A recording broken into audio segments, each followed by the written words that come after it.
تخيلي في رجالة بتستكتر السعادة على الست. هو ليه لما الست بتضحك بصوت عالي بتبقى قلة الأدب، لكن لما راجل يعمل نفس الحاجة يبقى عفوي وكاريزما؟ تلون شعرها لون مميز أو تعمل بيرسينج أو تلبس بشكل مختلف بتتهاجم بكل الأشكال، الأهل، الشارع، الشغل، حتى أصحابها اللي مش قادرين يعملوا زيها. إنما لو راجل روق نفسه، سلسلة وشورت وقميص مشجر، بنقول يا سلام، راجل رايق، يا بخته عايش حياته. خليني اقول لك حاجه يمكن اول مره تسمعيها.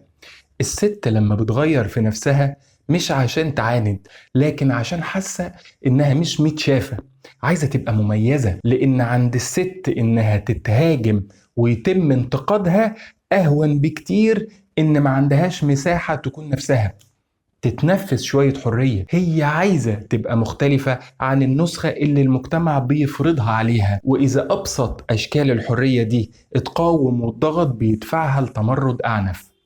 بلاش نخاف من تغيير القشرة، شوف هي عايزة تقول إيه من خلالها.